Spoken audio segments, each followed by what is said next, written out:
Bismillah. Assalamualaikum warahmatullahi wabarakatuh. Innal hamdalillah nahmaduhu wa nasta'inuhu wa nastaghfiruh wa na'udzu billahi min shururi anfusina wa sayyiati a'malina. Man yahdihillahu fala mudilla lahu wa man yudlilhu fala hadiya lahu.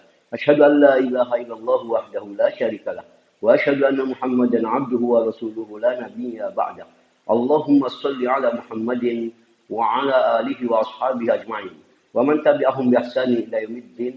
Amma ba'd, fa inna khairal hadithi kitabullah wa khairul hadi hadi Muhammadin sallallahu alaihi wa alihi wasallam. Wa syarrul umuri muhdatsatuha fa inna kulla muhdatsatin bid'ah wa inna kulla bid'atin dhalalah wa inna kulla dhalalatin finnar. Khul kiram azzani Allah wa iyyakum.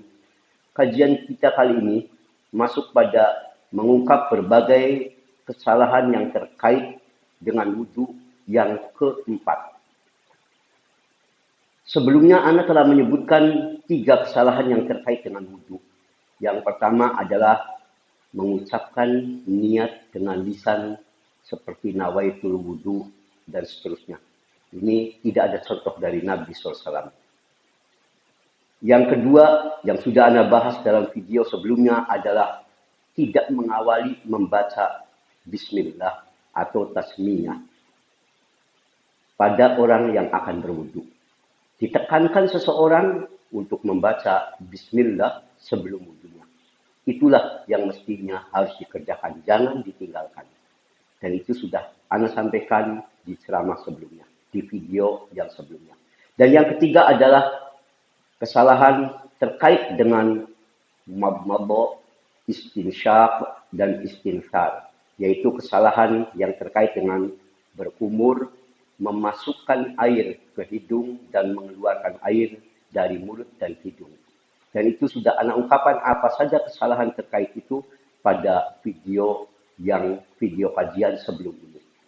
Itu 3 kesalahan yang telah Ana uraikan. Dan sekarang kita masuk kesalahan keempat adalah mengusap hanya sebagian kepala saat wudu. Kita tahu kebanyakan di antara kaum muslimin saat berwudu, manakala dia hendak mengusap kepala, dia hanya mengusap sebagian kepala saja. Tidak diusap seluruh kepalanya, tapi hanya sebagian. Benar bahwa dalam masalah ini sebetulnya ulama ada perbedaan pendapat. Tapi sebelum Ana menguraikan masalah ini, Ana mau jelaskan dulu bahasan pertama tentang hukum mengusap kepala. Mengusap kepala saat wudu telah disepakati oleh ulama tanpa ada khilaf lagi bahwa hal ini wajib. Dan banyak ulama yang menegaskan bahwa ini telah terjadi ijma'. Tidak ada ulama yang berbeda pendapat dalam perkara ini. Pernyataan ijma' atas disyariatkannya wajibnya mengusap kepala ini diantaranya dinyatakan oleh Imam Al-Mawardi rahimahullah. Sebagaimana terdapat dalam kitab Al-Hawi juz 1 halaman 114. Imam Al-Mawardi rahimahullah mengatakan maskur ra'si wajibun bil kitabi was sunnah wal ijma'. Mengusap kepala itu wajib berdasarkan Alkitab, Al-Quran, Sunnah, dan Ijma'.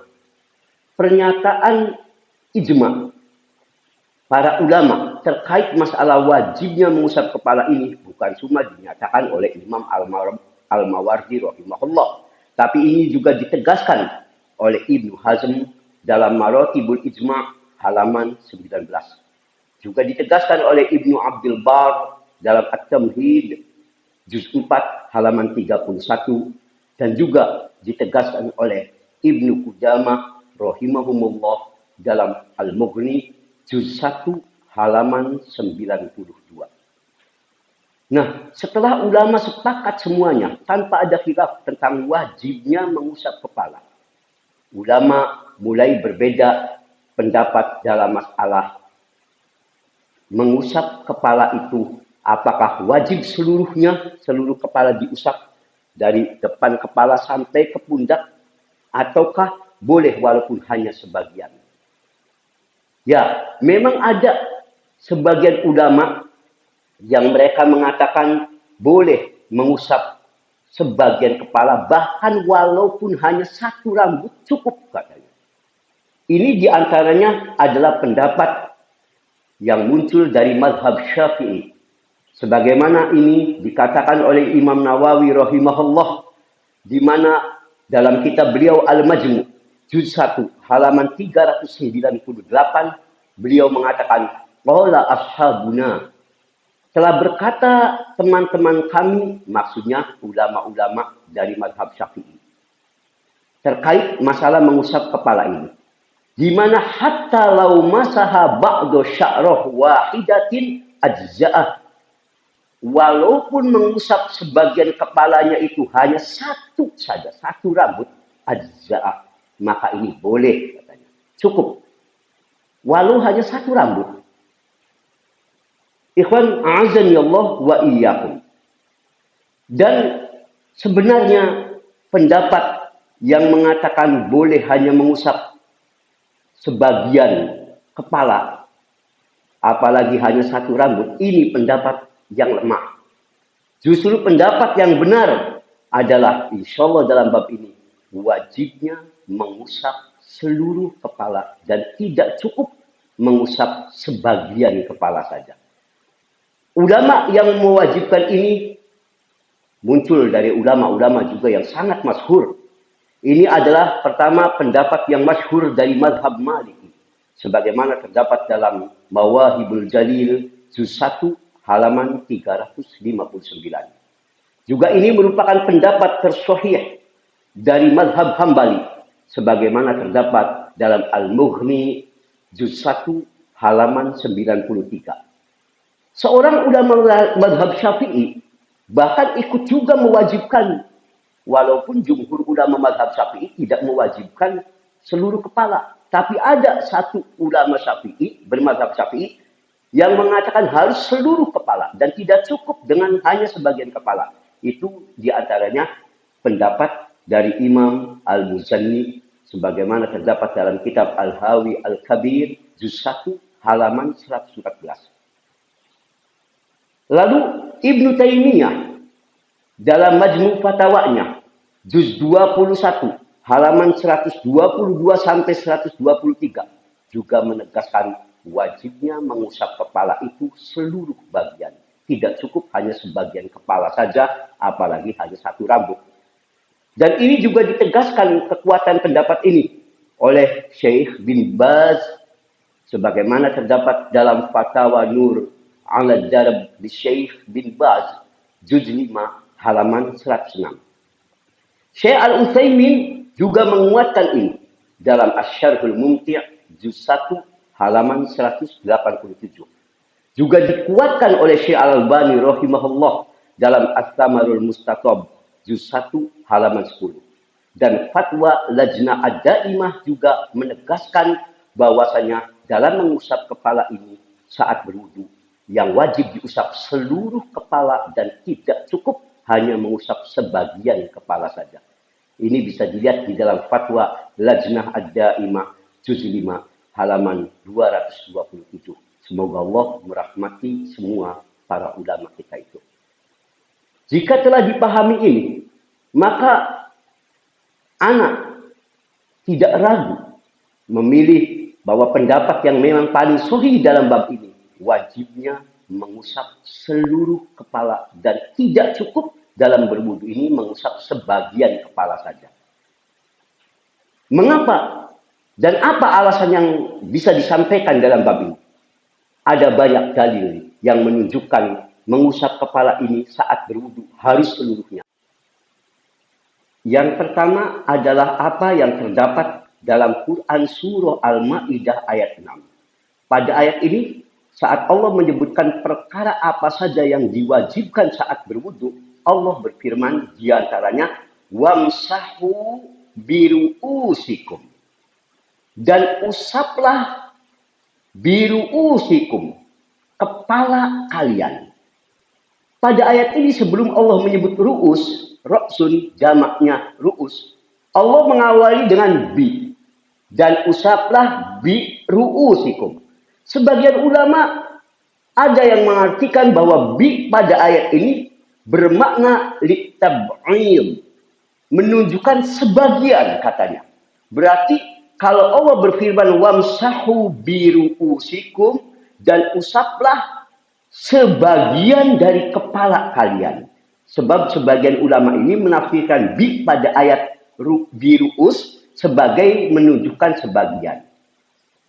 Pendapat ini adalah pendapat yang lemah. Mengapa? Kita punya perbandingan. Ayat yang mengimbangi untuk menunjukkan makna bi pada ayat ini tidak mungkin diartikan sebagai sebagian. Mari kita lihat apa yang terdapat dalam Quran Surah An-Nisa ayat 43. Saat Allah berbicara dan menunjukkan bagaimana perkara yang harus pada saat orang bertayamum, Allah Ta'ala berfirman, Fatayammamu su'idan thayyiba, dan bertayamumlah kamu dengan menggunakan tanah yang baik.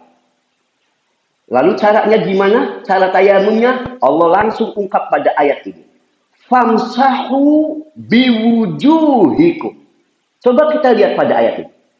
Lafaz bi ada juga pada ayat ini. Allah katakan usaplah wajah-wajah kalian. Sebelum Allah menyebut wujud, Allah ngawali dengan bi. Usap bi wujuhikum, dengan wajah-wajah kalian. Tidak mungkin bi di sini diartikan sebagian. Tak ada satupun ulama yang berpendapat bolehnya mengusap sebagian wajah. Tidak mungkin.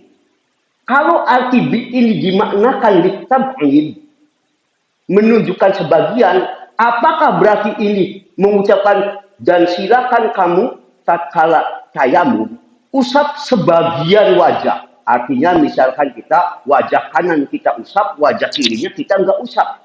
Tidak ada satupun ulama yang berpendapat demikian.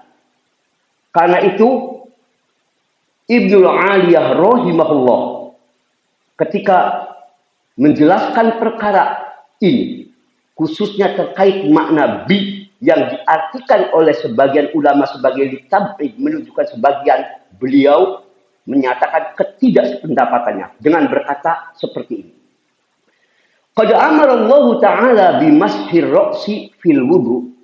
Sesungguhnya Allah Ta'ala telah memerintahkan mengusap kepala dalam wudu. Kama amaro bimashil wajhi fit tayammum. Sama seperti Allah memerintahkan mengusap wajah dalam tayamum.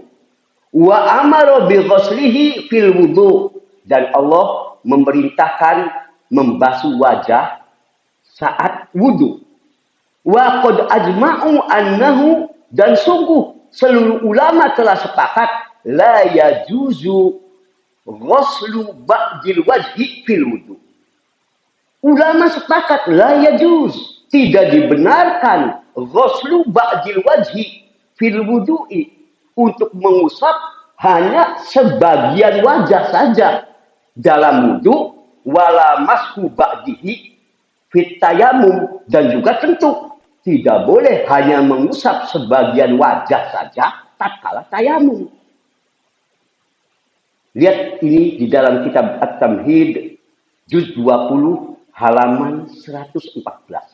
Jadi pendapat ulama yang mengatakan bi pada ayat perintah baik dalam tayamum, wudu maupun tayamum sebagai litab'id, sesuatu yang sangat lemah pendapat ini. Karena kita yakin tidak mungkin ada ulama yang berpendapat bolehkah kita mengusap sebagian wajah saja tatkala tayamum, karena ayatnya menggunakan lafaz bi. Sama seperti Allah saat bicara memerintahkan kita mengusap wajah, membasuh wajah dalam, atau mengusap kepala maksud saya, dalam wudu biru'usikum. Tentu bi pada ayat ini pun bukan menunjukkan pada sebagian. Tapi apa? Kata para ulama, lil ilsaq. Makna bi pada ayat ini untuk menempelkan. Lil ikhtilat, mencampur. Artinya tangan betul-betul diusapkan. Ilsaq bi pada ayat ini. bukan menunjukkan pada sebagian. Sampai ada seorang pakar bahasa Arab yang sangat terkenal, Ibnu Burhan rahimahullah.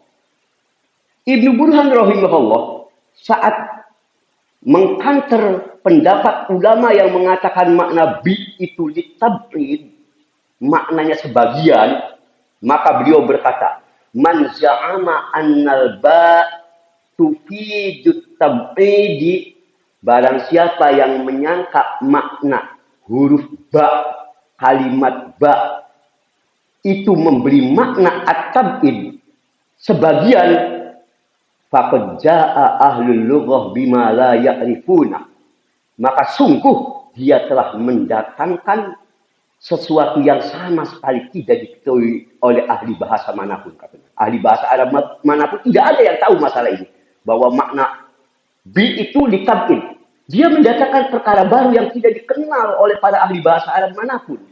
Ini kata Ibnu Burhan rahimahullah. Bahkan wa angkarahu Sibawai, bahkan Sibawai sebagai mbahnya bahasa ahli bahasa Arab mengingkari penerjemahan atau pemaknaan bi sebagai at-tab'id. Ini telah diingkari oleh Sibawai, seorang ahli nahwu bahasa Arab yang tidak ada tandingannya. Itu bisa kita lihat di dalam Syarah Az-Zarkasi ala Mukhtasar Al-Kharafi juz 1 halaman 40. Ikhwan, a'azzani Allah wa iyyakum. Dan di antara hal yang paling menegaskan, setelah kita tadi tahu bahwa sekarang kita tahu biru usikum artinya semua kepala, bukan menunjukkan sebagian. Ditambah, didukung oleh nas, semua dalil-dalil yang ada menunjukkan Nabi Sallallahu Alaihi Wasallam saat mengusap kepalanya itu selalu seluruhnya. Mari kita lihat yang mendukung hal ini dalam hadis riwayat Ibnu Khuzaimah. Yang hadis ini oleh Al-A'zami dalam Sahih Ibnu Khuzaimah nomor hadis 150 dinyatakan sahih. Ada hadis bersumber dari Abdullah bin Zaid Al-Ansari radhiyallahu anhu, di mana saat menceritakan cara wudhu Nabi, bagaimana sih cara wudhu Nabi, maka Abdullah bin Zaid Al-Ansari radhiyallahu anhu di situ di antaranya menyebutkan wa masaha ra'sahu kullahu, dan mengusap kepalanya kullah, seluruh, bukan sebagian. Wa hadza hadis sahih. Ini nas yang sangat tegas bahwa yang dilakukan Nabi SAW saat mengusap kepala itu kullahu, semua bagian kepala beliau. Tempat tumbuhnya rambut dibasuh oleh beliau. Ini hadis yang sangat tegas. Diperkuat lagi dalam hadis dari Abdullah bin Zaid radhiyallahu anhu ketika beliau mempraktekkan bagaimana cara wudhu Nabi sallallahu alaihi wasallam. Maka beliau menggambarkannya di antaranya bada'a bi muqaddami ra'si. Kemudian beliau menggambarkan cara wudhunya Nabi sallallahu alaihi wasallam. Memulai dengan muqaddam ra'si, mengusap bagian depan. Dari depan dulu, hatta zahaba bihima ila qafah, lalu ditarik dari depan kepala, beliau usap terus, tarik sampai qafah, ke tengkuk katanya, ditarik terus sampai kepada zahaba, memperjalankan, dijalankan, ditarik sampai qafah.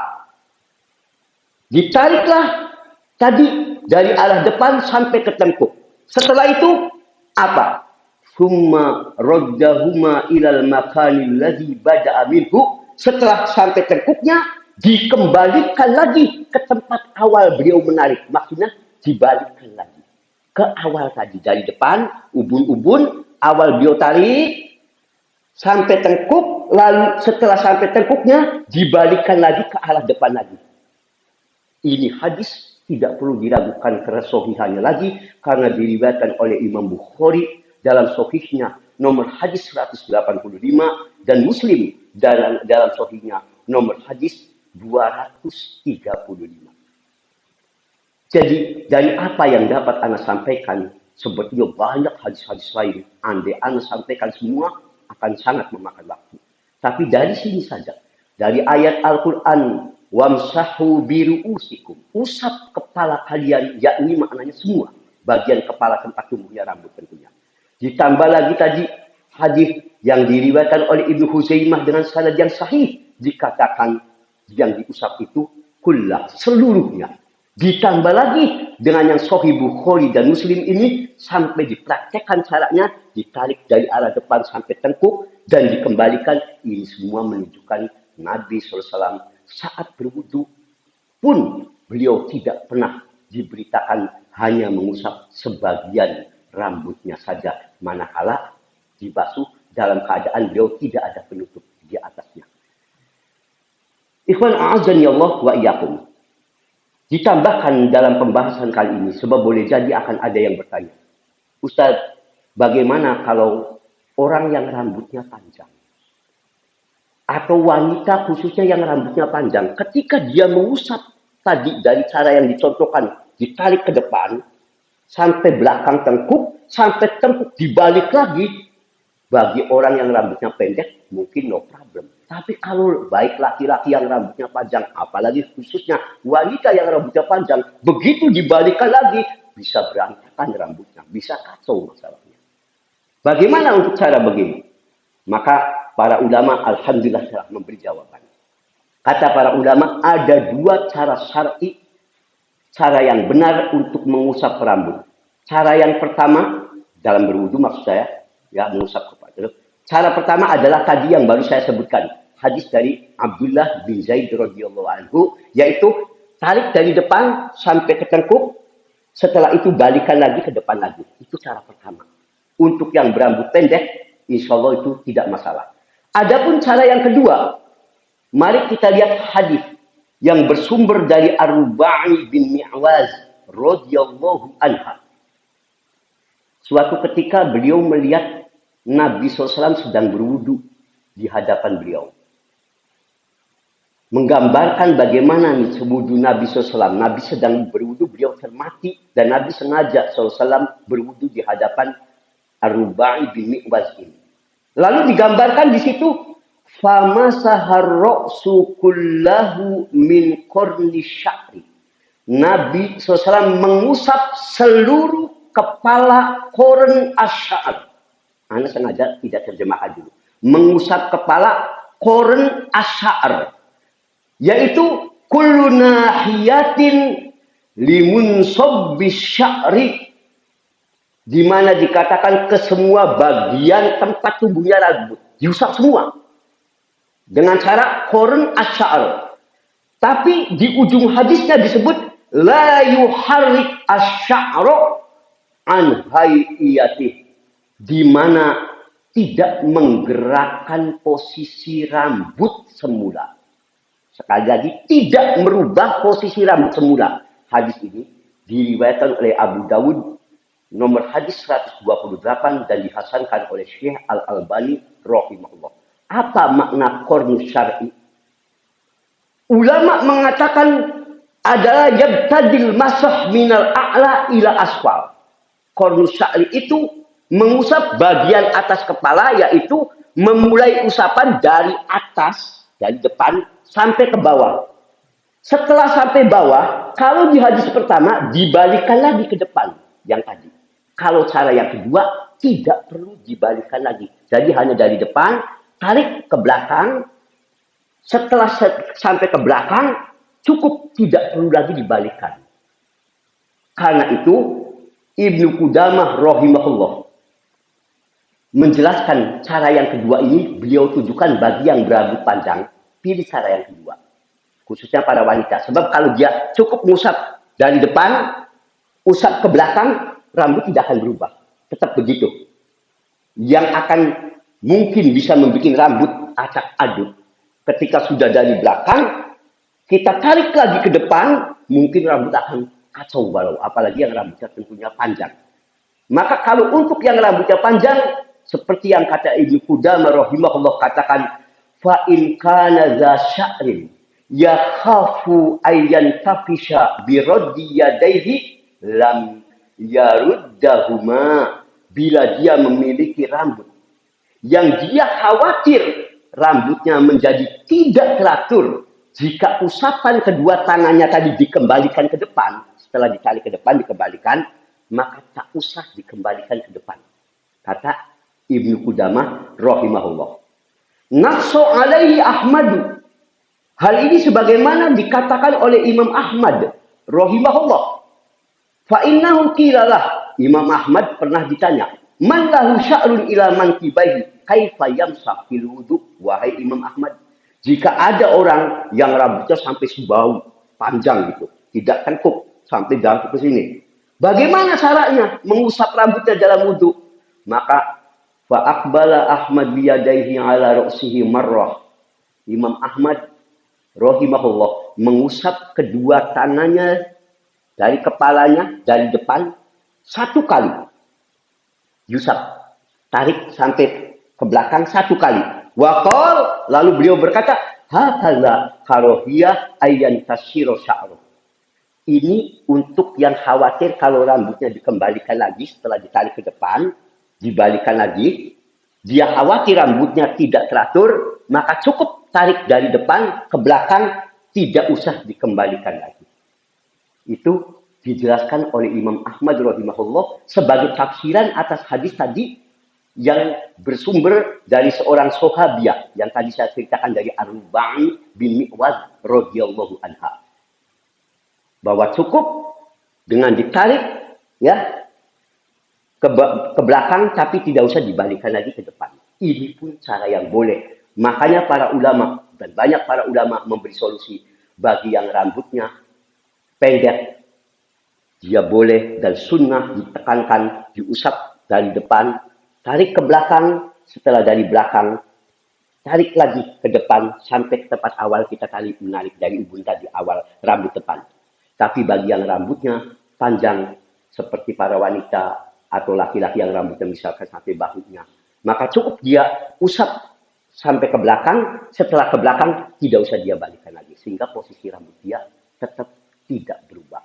Demikian yang dikatakan oleh para ulama dan apa yang dikatakan oleh Ibnu Qudamah rahimahullah yang bersumber dari kisah Imam Ahmad tadi bisa kita simak dalam Al-Mughni juz 1 halaman 87. Semoga apa yang Ana sampaikan ini bisa memberikan pelajaran buat kita. Adapun pembahasan tentang berapa kali mengusap kepala, apakah 3 kali ataukah cukup 1 kali? Insya Allah akan kita bahas dalam kaitannya tentang kaitan mengusap dari kedua daun telinga pada kajian selanjutnya insya Allah. Subhanakallahumma wa bihamdik. Ashhadu an la ilaha illa ant. Astaghfiruka wa atubu ilaik. Walhamdulillahi rabbil alamin. Wassallallahu ala Muhammadin. Assalamualaikum warahmatullahi wabarakatuh.